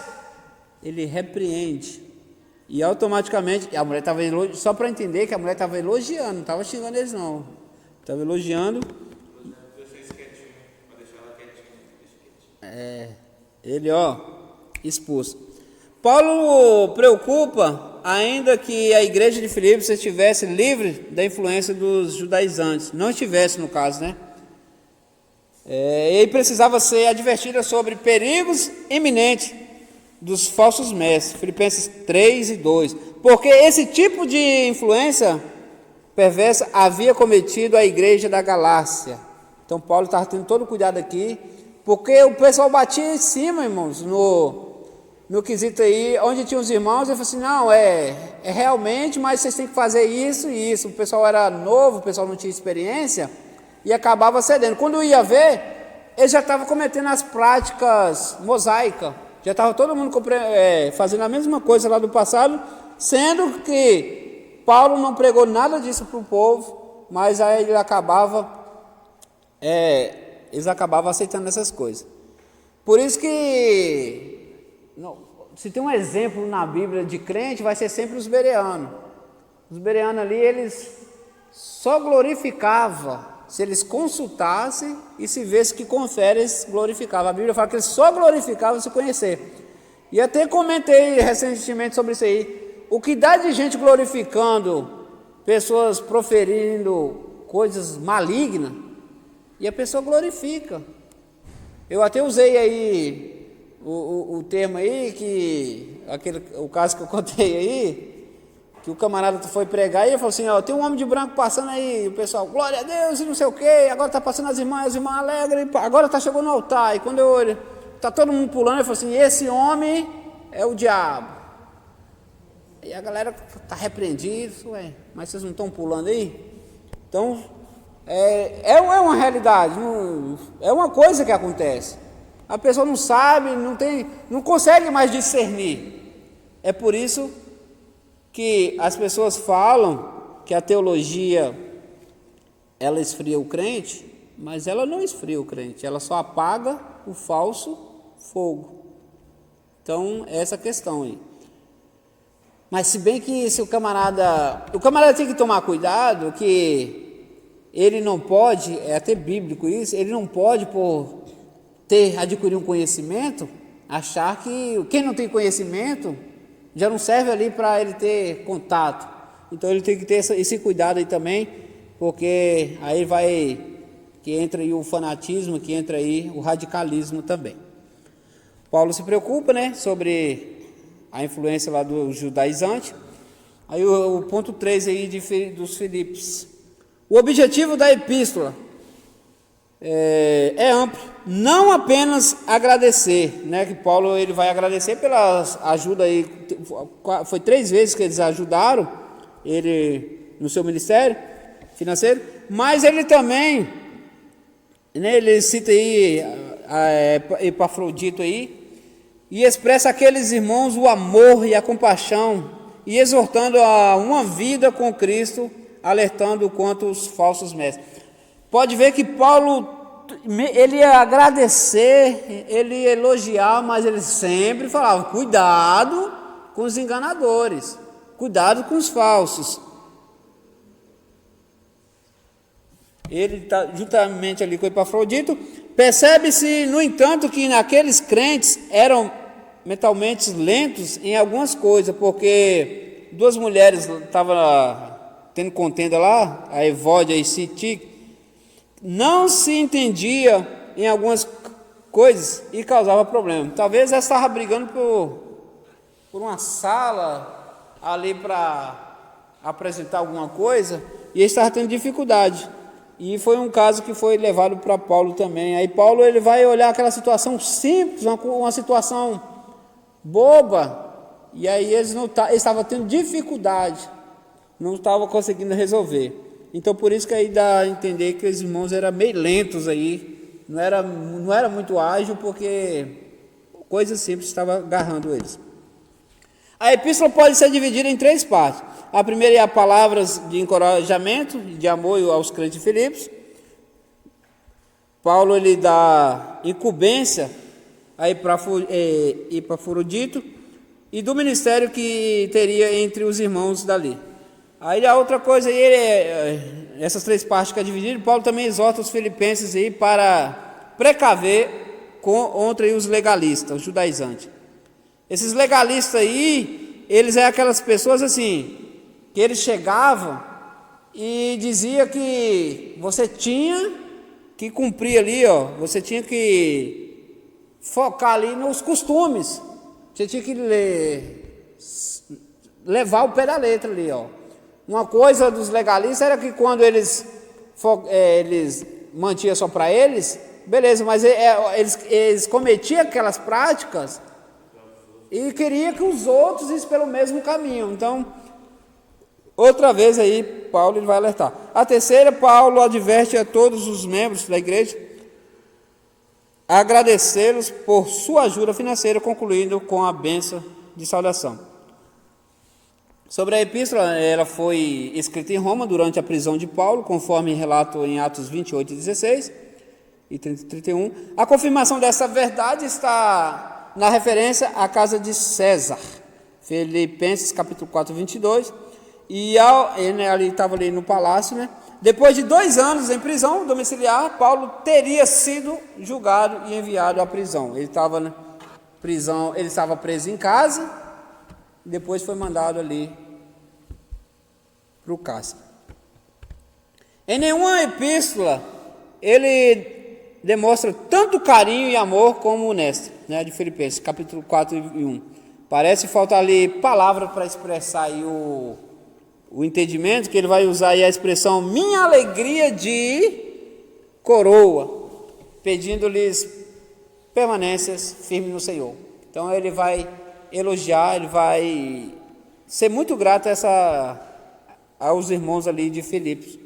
A simplicidade, né? Você pode ver que ele estava tendo dificuldade ali com essas irmãs aí que estavam tendo contrito aí, e o pessoal era simples e eram os que mais cuidavam de Paulo. Então sempre vai ser assim, a simplicidade sempre vai habitar o amor, sempre vai amar mais quem é mais simples, isso aí é notório. O 4, pulou um aqui. Característica, é uma carta de agradecimento na qual Paulo relata o progresso da obra, apresenta uma forma verdadeira, autêntica de como deve o cristão viver. Qual é os procedimentos, qual forma que o cristão ele deve ser, deve exercer. Ele deve ter humildade, você vai ver no 2 e 14, prosseguindo para o alvo, ou seja, você tem que ter um objetivo, você tem que estar focado. O que dá de crente aí que é desviado por pouca causa, por pouca coisa, que desvia da sua meta, o excesso de preocupação que estava tendo, a capacidade de se fazer todas as coisas. É uma carta de alegria, a palavra que ela é mencionada lá em Efésios, a palavra alegria, ela é mencionada 16 vezes e de formas, né, diferentes. Contém um dos contextos sobre Cristo mais produzido no Novo Testamento. Tende em vós o mesmo sentimento que houve em Cristo. Aí o esboço dela é a maior parte do assunto abaixo que eu vou falar para vocês aqui do esboço, é o que eu já li aqui. Uma visão panorâmica do livro é a saudação, a ação de graças e oração pelos filipenses, as circunstâncias pessoais de Paulo, né, que ele estava passando, exortações, sempre focando aí na questão aí dos cuidados dos judaizantes, uma vida digna do Evangelho. Que é uma vida digna? Isso aqui, vou focar um pouco. Uma vida digna do Evangelho é o quê? Que ele pesava, ele via a igreja, se ela tinha maturidade para ajudar. Ele não cobrava, dependendo da igreja, se a igreja não tivesse estrutura, não estrutura financeira, não estou falando de estrutura financeira, estrutura espiritual, para entender. Ele não exigia nada, então tinha que. Por isso que ele bate nessa tecla aí de uma vida digna do Evangelho. Por isso que Filipos aqui vai cuidar dele ainda em outras ocasiões, ainda fora dali, limitando a Jesus em seu serviço, imitando em todo o tempo os colegas de Paulo no Evangelho. Tudo isso é tratado aqui. E aqui já vai entrar aqui Timóteo e Epafrodito. Então esses são os assuntos abordados aí no esboço aí de Filipenses. Advertência a respeito do judaizante de novo, né? Então não faz menção falar, que é um dos principais objetivos aqui dessa carta, é ele alertar os legalistas, né? Esse pessoal aí que eles queriam implantar costumes judaizantes no meio dos cristãos. E Paulo, ele era muito enfático: cuidado com esse povo, cuidado com esse povo. Legalista, no caso aí, é aqueles literal, né, que leva tudo ao pé da letra. Tudo que está escrito, eles não têm ali uma exegese, eles não têm compreensão do que vai dizer. Por exemplo, o Velho Testamento, ele é uma sombra do que o escritor aos Hebreus, ele vai dizer que o Velho Testamento, ele é uma sombra do Novo, de tudo que ia acontecer. O que é uma sombra? Vou falar uma coisa muito comum. Um carro, por exemplo. Se tiver um carro, uma sombra de um carro ali, você vai entender que é uma sombra, mas você não consegue distinguir que cor é o carro, como está o carro. Uma pessoa mais habilitada, ela vai dizer até que marca é o carro, ele consegue ver pela sombra dele, ele consegue dizer.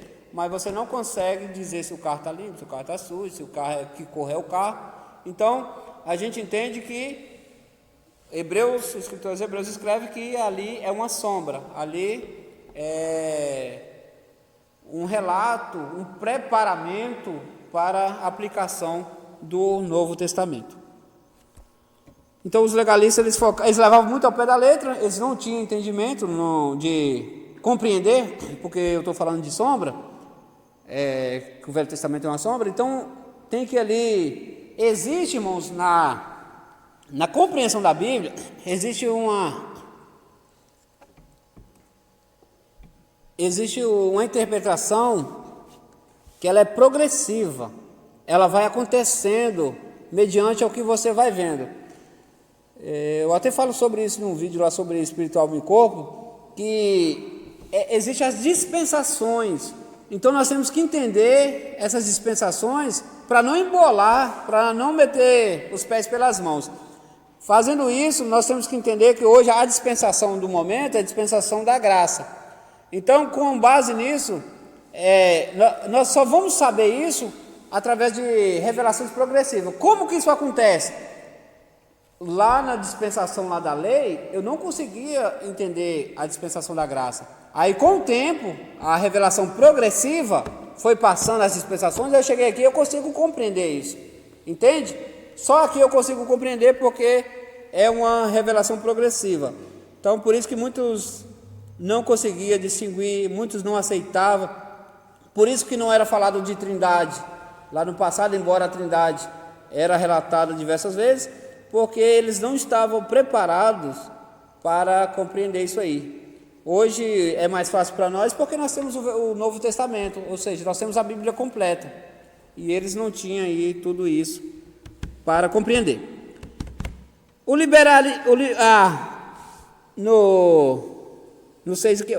libertinos eram moralmente impuros, além de insubmissos, revoltados, ignorantes quanto a Deus. Tem uma citação em Judas, e vai dar uns exemplos aí dos libertinos, que é citado aí também. Por exemplo, aí, a condenação de Judas, ai deles, lá na carta de Judas lá vai ter uma expressão, e uma comparação de os libertinos, por exemplo, desses legalistas aí, uma espécie de Caim, Balaão e Coré, ou Corá. Caim aí representa uma cria, aqueles que criam para si a sua própria religião. Balaão representa os profetas atuais, movido aí da ganância, né, que é movido aí pelo dinheiro. Quem paga mais, ele fala o que quer ouvir. E Coré aí, ele representa os que rebelam por amor ao poder, ao cargo eclesiástico. Isso aí é coisa muito comum nos dias de hoje. Muitos Corá nos dias de hoje. As exortações finais, agradecimentos e conclusão. Então, a exortação sobre vários aspectos da vida cristã, o testemunho final e novos agradecimentos e a saudação e bênção. Aí conclui aí a carta aos Filipenses. Aí entra aí a epístolas aos Colossenses, né? A introdução à história fornece um testemunho de Teófilo, de Antioquia e Irineu, Clemente, de Alexandria. Colossenses era uma cidade da Frígia, às margens do rio Lico, uma influente, né, ali no Mende.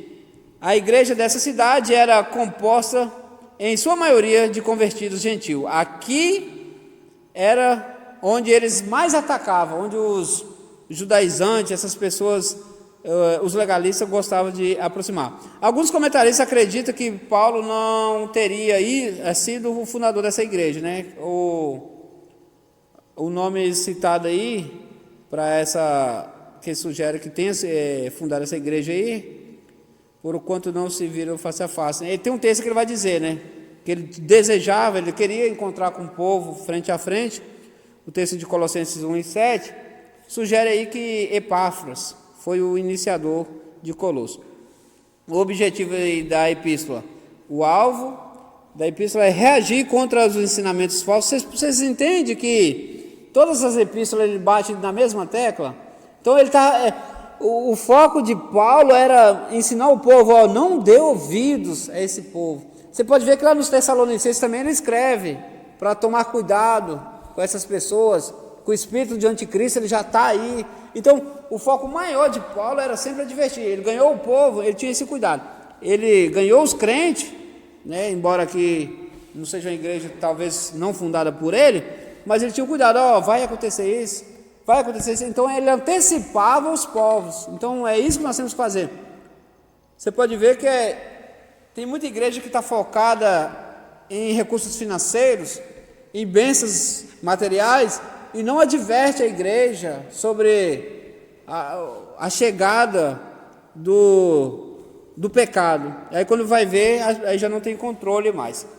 O objetivo é sempre isso aí. Bater de frente aí contra ali ele estava batendo contra os judeus falsos, os ensinamentos falsos dos judeus, expondo aos colossenses verdadeira fé em Cristo. Por isso Paulo fala dos seres celestiais e enfatiza a majestade de Cristo e a completude e a redenção realizada na cruz. Ele sempre vai ensinar Jesus Cristo ressuscitado. Ele sempre vai referir a Jesus Cristo ressuscitados. Adverte os crentes que devem viver segundo a imagem de Cristo ressurreto em todas as áreas da vida. Essa questão de guardar, aquilo que eu falei lá atrás, o pessoal lá da lua nova, dos sábados, dos ensinamentos que os falsos judaizantes queriam, eles queriam impor, né, totalmente algo contrário ali, o Espírito Santo. Então Paulo tinha uma briga terrível, gente. Aí quando o ascetismo, ele tinha uma briga terrível contra esse povo, ele abria, mais ou menos assim, o pessoal não fazia, e quando ele fazia, ele tinha que nem você faz uma plantação, aí vamos dizer, uma plantação, não sei, de arroz, aí vem aquele tanto de passarinho lá para tentar comer o arroz seu que está ali, aí você tem que ficar ali espantando aqueles passarinhos ali para não comer a plantação. Então era mais ou menos esse o trabalho de Paulo. Você imagina que não era fácil. Ainda agora ele ainda preso, aí as coisas ficam mais difíceis ainda. Aí vai falar aí dos teosofistas, que prometia aos seus seguidores um aprofundamento nos dons do Espírito, uma aproximação com pureza e inteligência celestial, além de que, para que o estudante tenha uma ideia clara do problema, muitos dos erros apontados por Jesus no livro de Apocalipse, nas 7 igrejas, lá as igrejas da Ásia, eram praticados em cidades vizinhas a Colosso.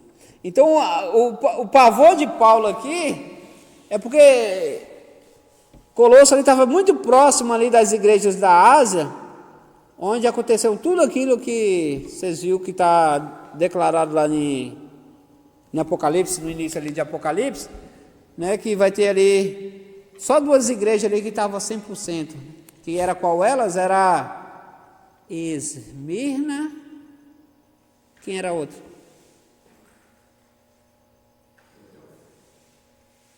Isso, era Filadélfia.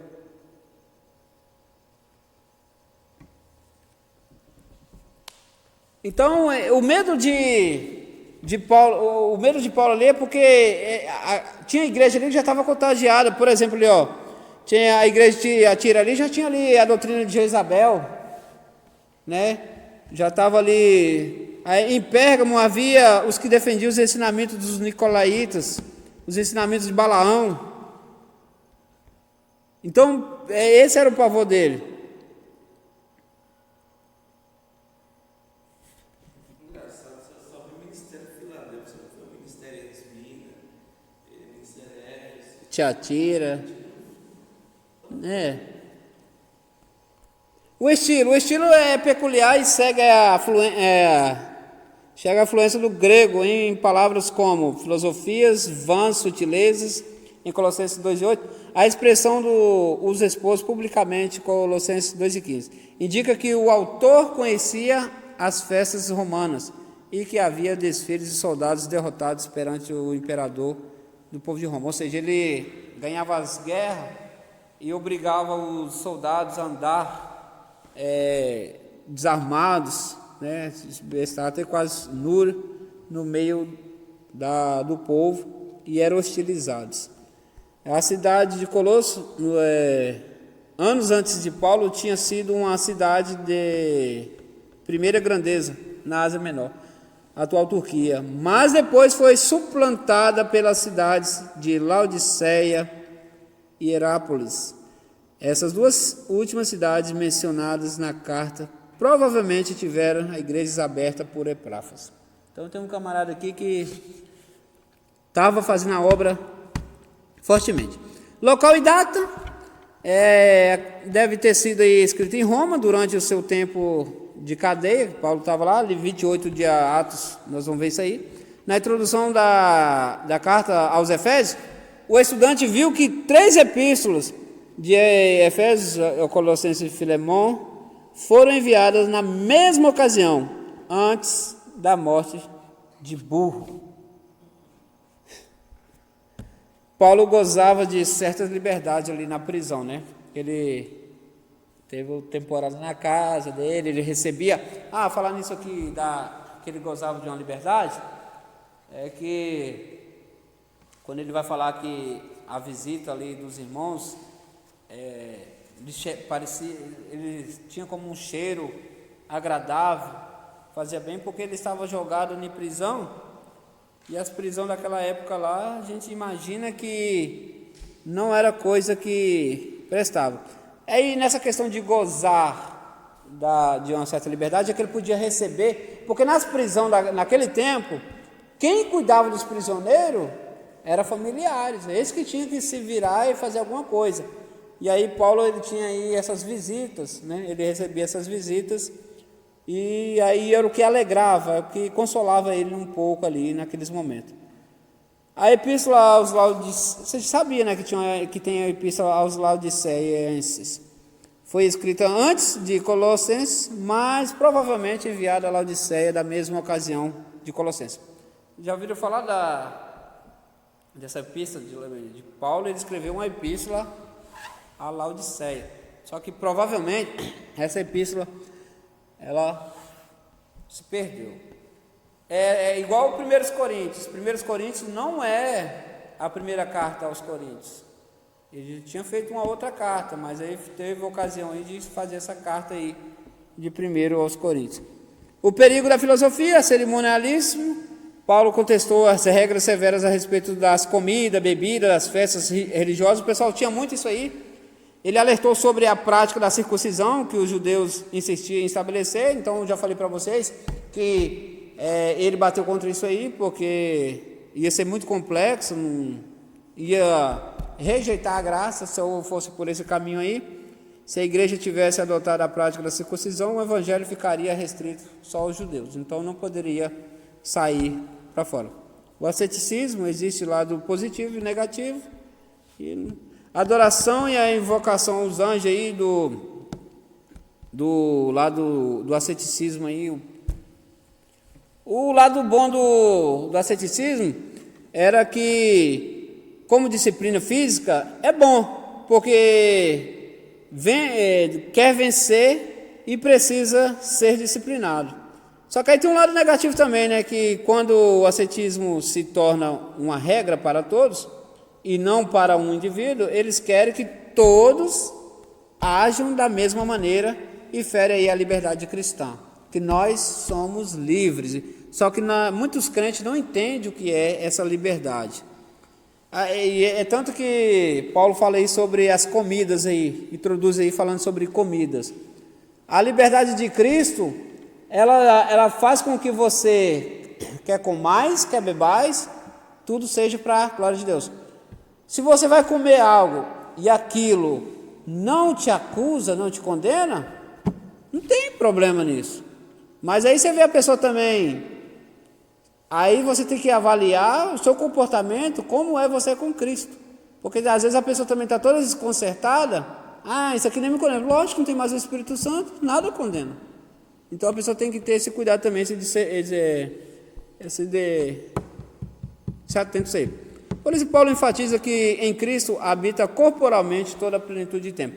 A depreciação de Cristo. Isso se torna evidente pela forma como Paulo ressalta a supremacia de Cristo.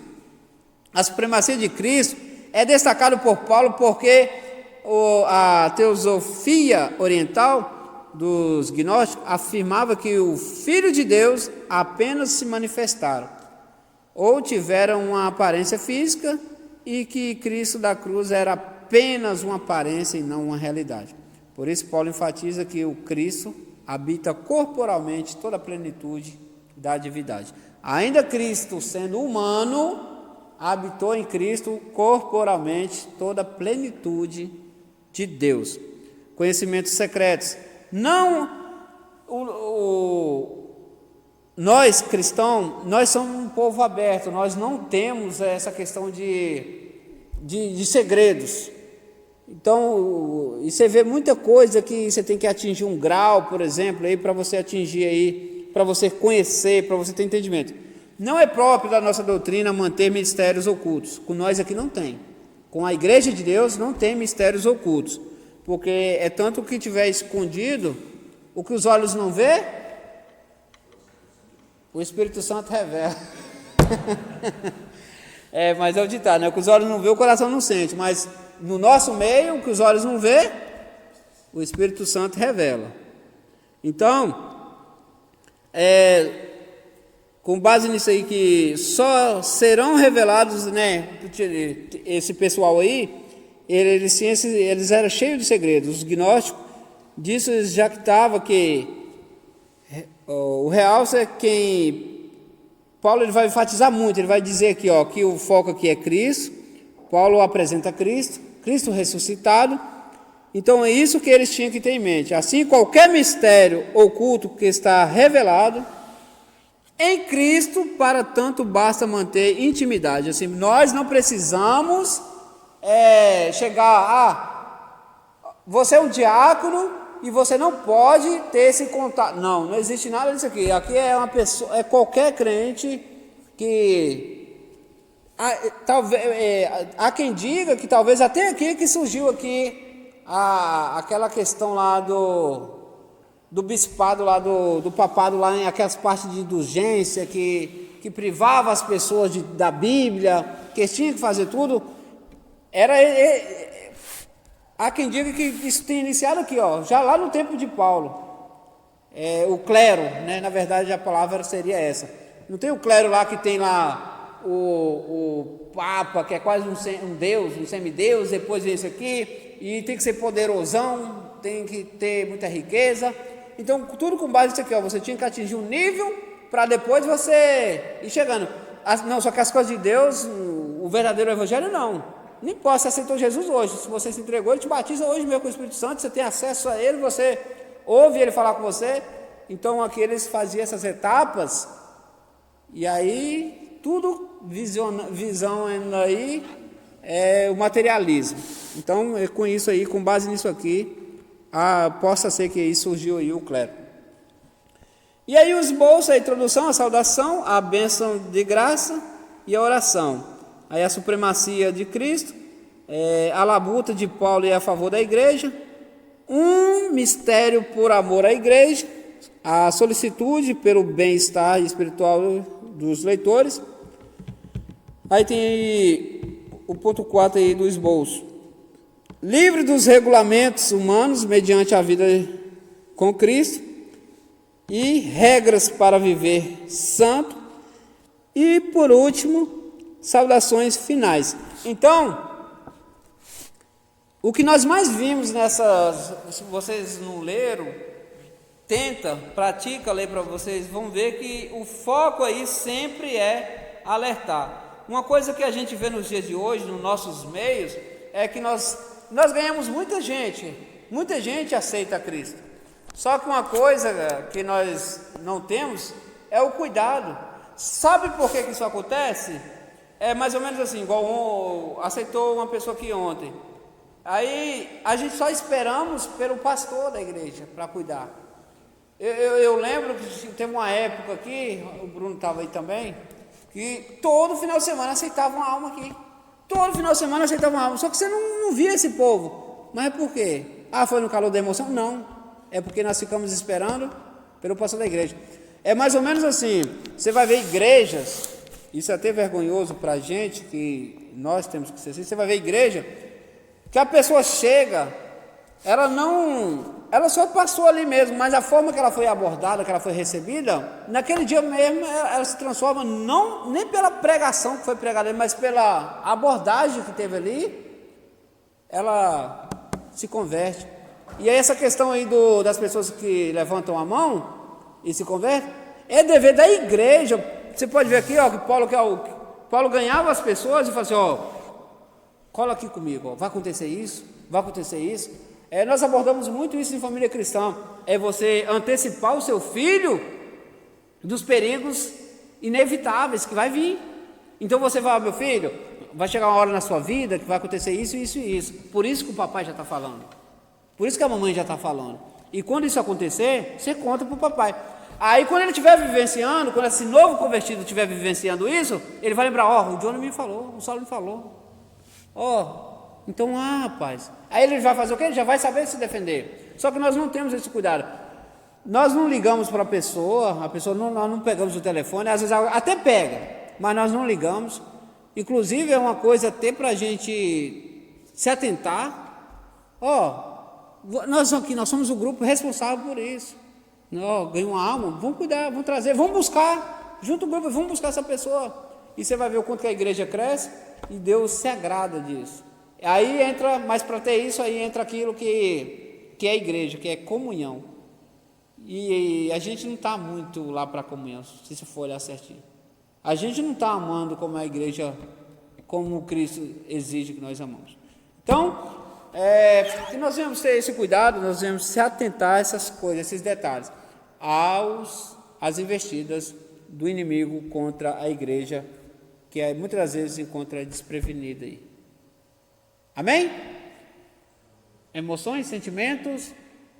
Vamos responder esse questionário aí, e aí nós estamos liberados.